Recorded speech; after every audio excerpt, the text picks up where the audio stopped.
بینندگان عزیز برنامه 1400 سال، حاضرین محترم در تالار، خواهرها و برادران گرانقدر، السلام علیکم و رحمت الله و برکاته. بازم خوشحال هستیم که در خدمت شما دوستان گرانقدر قرار داریم و برنامه جدیدی است، برنامه های 1400 سال خدمت شما دوستان عزیز از تلویزیون یک تقدیم میکنیم. دوستان عزیز، موضوع امروز ما حقوق طفل است. زیاد مردم جر و بحث میکنن سر موضوع حقوق طفل. حق طفل از کجا شروع میشه؟ میایم سر مسئله حقوق طفل. اگر من یکی از جوانان پرسان کنم در اینجا، امی اول یک سوال من شروع میکنم، چون شما سوال نمیکنین مجبور من از شما سوال بکنم. اگر یکی از شما را بخوایم که برام تشریح بکنن که کی آماده است که یک سوال مرا جواب بگوید؟ یک کسی که سوال مرا جواب بگوید. اول سوال بکنم. مثلا سوالی است که حقوق طفل به نظر شما از چه وقت شروع میشه؟ حقوق طفل کی میتونه برای ما بگوید؟ بیاین شما بیاین، ما کمیتیشون بیاین اینجا ببین.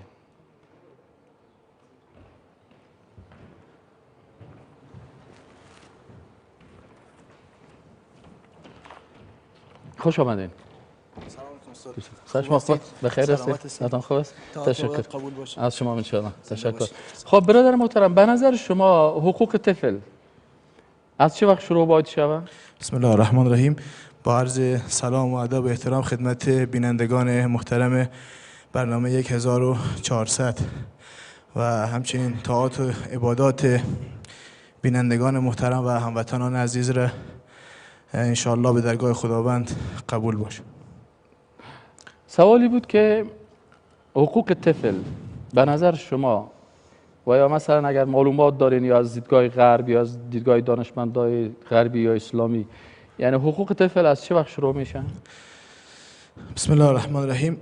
در حقوق اسلامی حقوق طفل از زمانی که طفل متولد میشه، از زمانی که طفل متولد میشه او صاحب حقوق هست، یعنی از حقوق و امتیازاتی که هست برخوردار میشه. تشکر.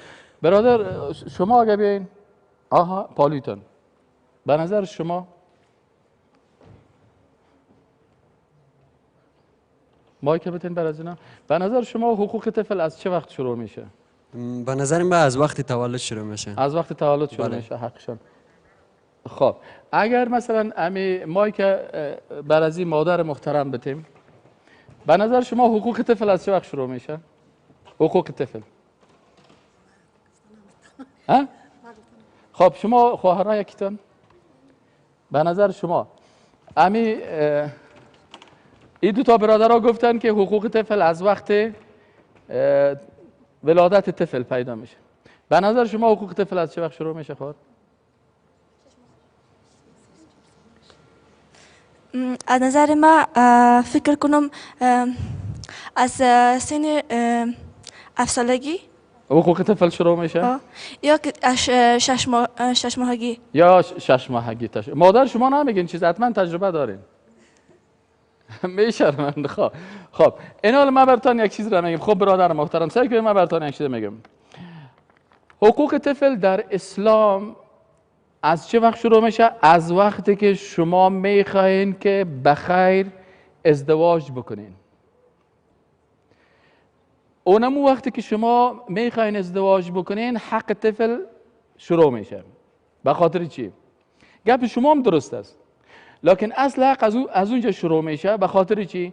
به خاطر از اینکه اینمی طفل که در آینده شما میخواین طفل داشته باشین، اول مکلفیت شما است که برای طفلتان مادر دیندار باید اختیار بکنین و این وصیت رسول اکرم صلی الله علیه و سلم است که شما جوانا چی کنین؟ پیش از اینکه ازدواج بکنین برای فرزند آینده تان مادر خوب اختیار بکنین و شما دخترای مسلمان برای اولاد آینده تان باید یک پدر دیندار اختیار بکنین. یعنی با همراه کسی ازدواج نکنین که او سبارز پودری باشه اولاد شما را پودری بسازه، او قمارباز باشه، چرسی باشه، بد اخلاق باشه اولاد شما را. درست است؟ ان شاء الله موافقت دارین همراه من؟ تشکر از شما. بفرمایید. پس حق طفل در اسلام از چه وقت شروع میشه؟ از وقتی که یک جوان میخواد چی کنه؟ ازدواج بکنه. پس از اونمون وقت حق از این طفل آغاز میشه. از همینجا باید شما در فکر حقوق از این طفل باشین. طفل قبل از که یعنی والدین ازدواج بکنن و این وقت شروع شد. یکی از حقوق طفل چی است که هنوز تولد نشده.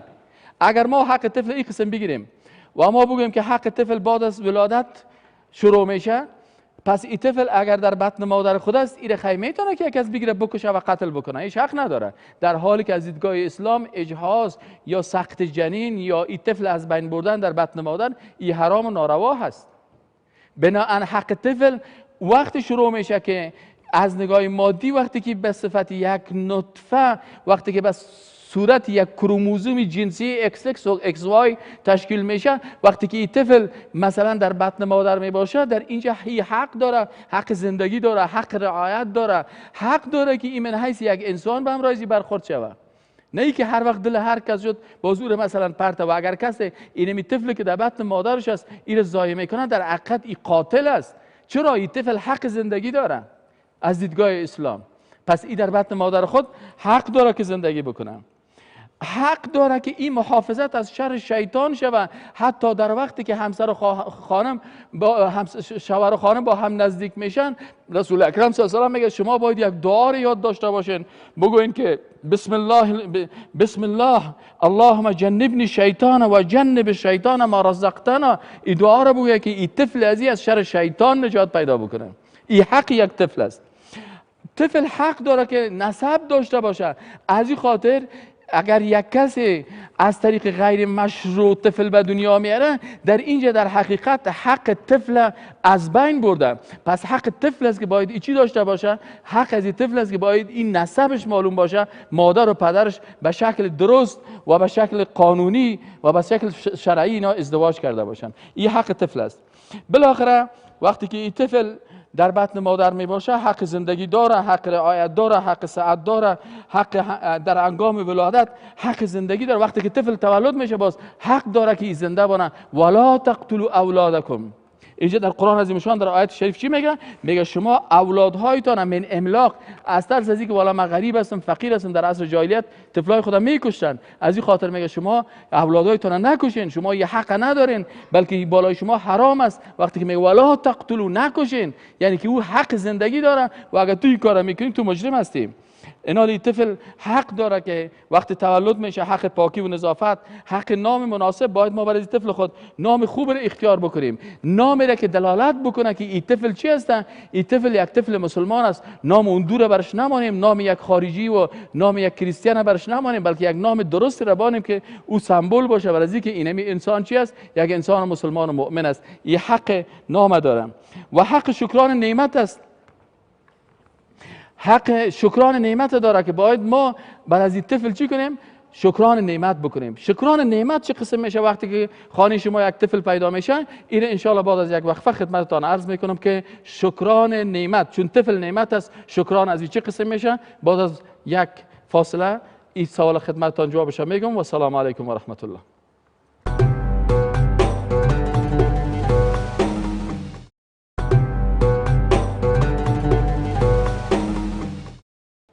دوستان عزیز، السلام علیکم و رحمت الله و برکاته. بازم از شما تشکر میکنیم تا با حال با ما هستین.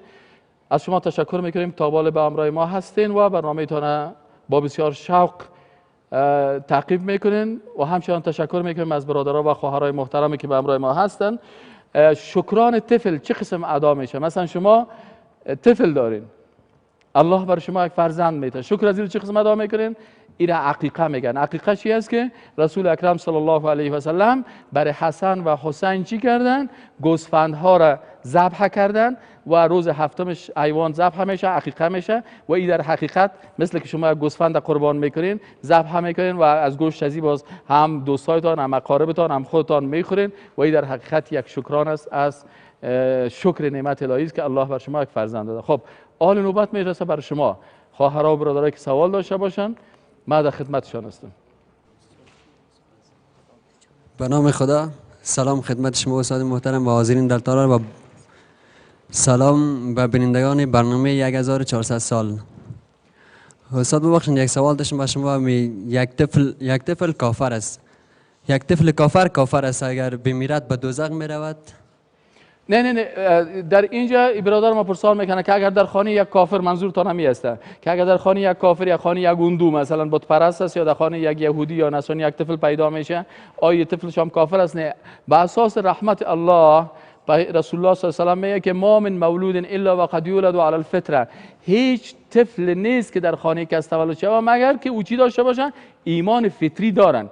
پس اگر یک طفل در خانه هندو پیدا میشه، در خانه روسی پیدا میشه، در خانه یهودی پیدا میشه، در خانه نصرانی پیدا میشه، در خانه مسلمان پیدا میشه، در خانه هر کسی که یک طفل پیدا میشه، این در حقیقت ایمان فطری داره. ما من مولود الا وقد یولد علی الفطره، رسول اکرم صلی الله علیه و میگه که هیچ مولود نیست مگر ای که با چی تولد میشه؟ با ایمان فطری. ثم ابواه، باز پدر و مادرش هستند. مشکل در کی است؟ مشکل در مادر و پدرش است. مشکل در کی است؟ مشکل در والدین است. ثم ابواه، بازی مادر و پدرش یهودانی هیر یهودی میسازن، او ینصرانی نصرانی میسازن، او یمجسانی هیر مجوسی میسازن. یعنی مشکل در است که اگر پدر و مادر رقاصه بود، اولادش هم رقاصه میسازن. اگر پدر و مادرش نماز نمیخواند که خالق متعال جنگی بود، اولادش هم چی میشه؟ اولادش هم بی‌نماز میشه و از پدر و مادر خود تقلید میکنن. اگر پدر و مادر از این طفل مثلا گناهکار بود، اولاد خود هم در گناه ها داخل میکنن. لکن خالق متعال به اساس رحمت خود چی کرده؟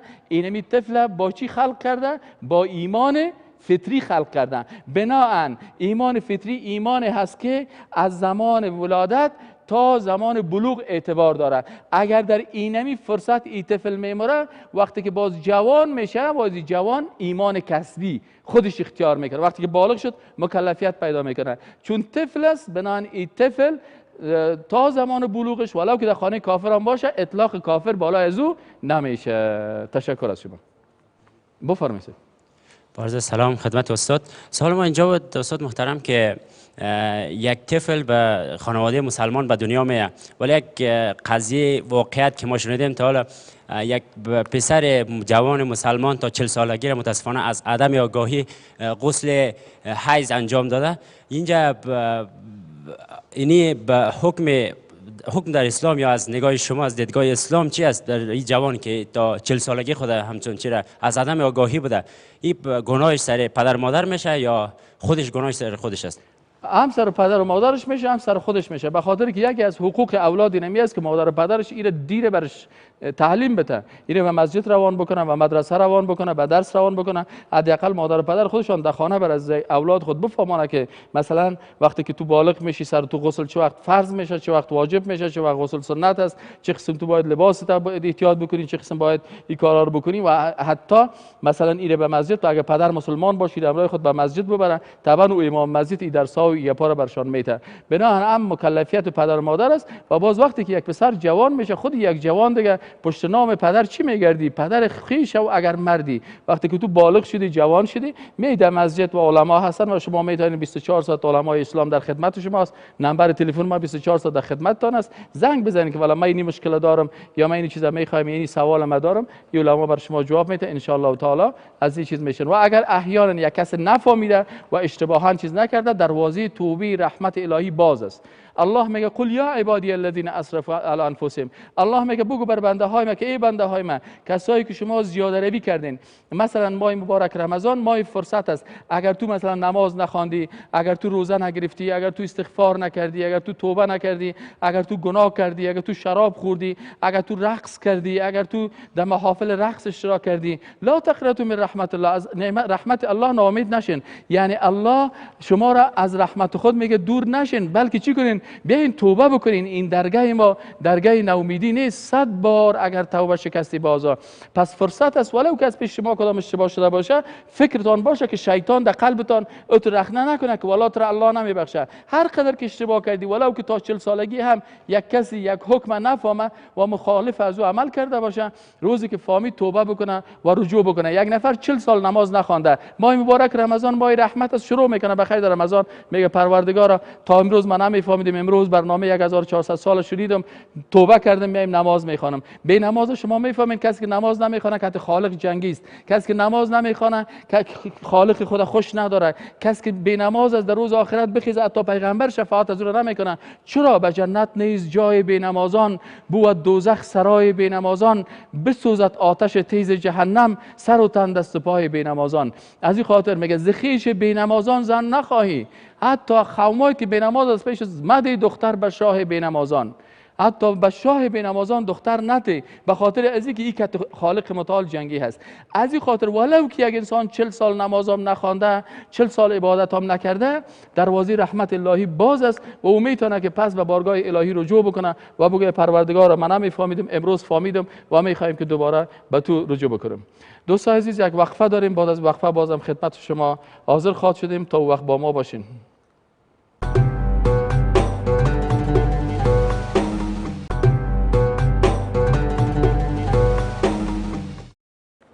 دوستان عزیز و گرانقدر برنامه 1400 سال، بازم خوشحال هستیم که در خدمت شما دوستان عزیز قرار داریم. تشکر میکنم از شما که تا بال به همراه ما در این برنامه هستین و همیشه برنامه‌هایتان تعقیب میکنیم. و از شما ایره هم زیاد تشکر میکنم که هر تلفن از شما که برای ما میرسه و یا برای کارمندهای برنامه ما میرسه، ما رو بیشتر تشویق میکنه و علاقمند بیشتر میسازه که ما به خدمت شما برنامه ها را خوبتر و زیباتر بسازیم. تشکر از شما میکنیم، تشکر از تلفن هایتان، تشکر از اینکه دوستان نظر میتن و بعضی سوالای میکنن. ما ان شاء الله در خدمت شما دوستان عزیز در طول رمضان خواد بودیم و با همراه شما خواد بودیم. دوستان عزیز باز میریم به دوستای عزیز که اگر جوانا کدام سوال داشته باشه من در خدمتشان هستم درباره حقوق طفل. خب دوستای عزیز، وقتی که شما سوال ندارین، حالا اینجا پیش مطالبی که من خدمت شما میخواستم بگویم که در اسلام که هست، ما از دیدگاه اسلام ببینید شما رو شاید یک روز یک غربی استاد بکنن. غربی ها اکثرا، حتی من چند وقت پیش دیدم امی پاپ گفته بود که یک قانون امضا کرده بود که میتونن خانم ها طفلکی که در بطن نشست ایره چی کنه؟ از بین ببره. و ایره پاپی گفته گفته بود، یعنی حکم قتل اطفال در بطن مادر داده. اما از دیدگاه اسلامی این طفل کس نمیتونه که از بین ببره، به یک شرط میتونه و او هم یک کمیته که چند نفر از دکترای طب باشن و چند نفر از دکترها از متخصصین اسلام باشن که این دکترها برشان بگه که زندگی مادر از این در خطر است و این طفل اگر باشه این دوام کنه مادر از بین میره. باز در او صورتی که هیچ راه نیست، در 100 راه از 99 یک راه هم وجود نداره، باز در او صورت اونا فیصله میکنن.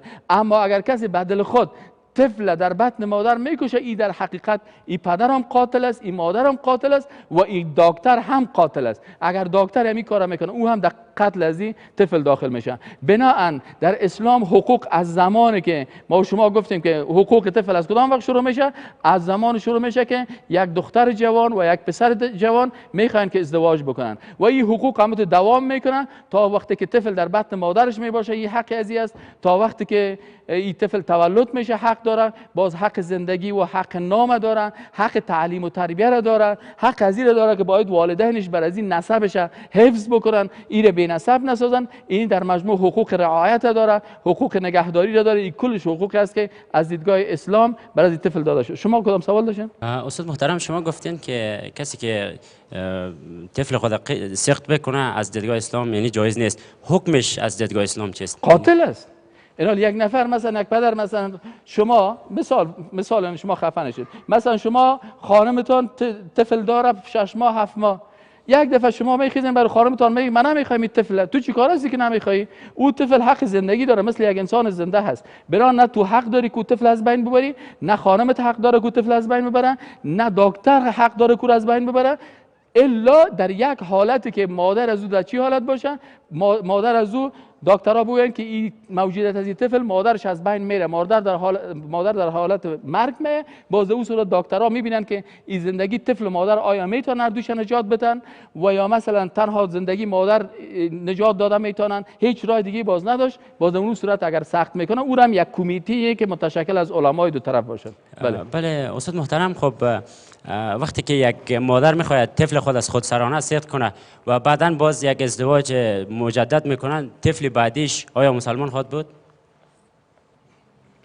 یعنی داخل گناه نمیشه؟ نه، به طفل غرض نیست. طفل بیچاره چی گناه داره؟ اینا طفل ولو که مادرش کافر هم باشه، به طفل کفر از اون انتقال نمیکنه. چرا من گفتم خدمتتان که طفل با ایمان فطری تولد میشه، او به او تعلق نداره. اینا اگر کدام گناهی که مادر و پدر میکنه او به دوش خودشان است. حتی همین طفل اگر به طریق نامشروع هم به دنیا بیاره، ملامتیش به سر طفل نیست. چرا؟ طفل معصوم است، طفل بیچاره گناه نکرده. اینا از این خاطر ولا در آیت قرآن میگه ولا تزر وازره وزر اخرى. اینا طفل متحمل گناه مادر و پدر نمیشه. ابراهیم علیه السلام خودش پیغمبر بود، پدرش کافر بود. از این خاطر اگر پدر ابراهیم علیه السلام کافر بود، بت پرست بود، مانای زیر نمیاد یا کاکاش کافر بت پرست بود که به پیغمبری ابراهیم علیه السلام تاثیر بکنه. طفل مسئولیت خود داره و طفلی که در خانه هر کس پیدا میشه، این طفل چی است؟ تا وقتی که بالغ نشده با ایمان فطری می باشه. ایمان فطری است اونم ایمانی که الستو بربکم، از اون روز خالق متعال از کلگی عهد گرفته که الستو بربکم، آیا ما پروردگار شما نیستم؟ کلشان گفتن قالوا بلا، گفتن بله. پس وقتی که اینا گفتن بله گفتن، بناهن چی شد؟ اینجا در حقیقت کل بشریت، کل انسان ها چی دارن؟ ایمان فطری دارن. و این ایمان فطری از اینا دوام میکنن. تا چه وقت دوام میکنن؟ تا زمانی که این طفل جوان میشه. وقتی که بالغ شد، باز اینجا ایمان کسبیش اعتبار داره. اگر مسلمان بود مسلمان است، اگر باز یهود شد. چرا؟ مرفوع القلم از طفل، یعنی رفع القلم عن ثلاث، از سه کس قلم برداشته شده. یکی کسی که خواب باشه تا که بیدار میشه، یکی طفل که تا وقتی که بالغ میشه، یکی دیوانه که تا وقتی هوشیار میشه. بنابراین طفل تا وقتی که بالغ نشده این سن تکلیف نداره. حتی اگر کدام جنایت ها میکنن طفل، او را به بندیخانه نمیبرن، او را چی میبرن؟ به دارالتعدیب میبرن. اونجا به خاطر از اینکه ادب داده شود، چون او سنش خرد است، او تا مجرم شناخته نمیشه. چرا؟ جرم همه چیز که به اساس بلوغ است. مکلفیت ها بعد از بلوغ پیدا میشه. حتی قبل از بلوغ برای طفل نماز فرض نیست، روزه فرض نیست، زکات فرض نیست، حج فرض نیست. از این خاطر این چیز است. لکن این طفل حقوق خود داره. مثلا یک طفل زمین داره، مالک زمین خود هست. مثلا یک طفل یتیم است، از پدرش 10 جریب زمین مانده، این مالک مال خود است، مالک خانه خود است، او را باید برش حفظ شود. اما تکلیف شرعی بالای خود نداره.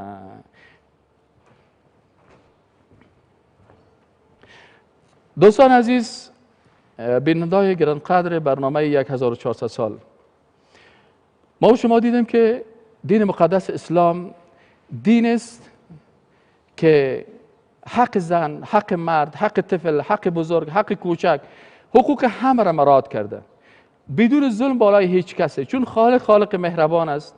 وقتی که خالق مهربان است، بناهن خالق مهربان نمیخواد سر ما ظلم بکنه.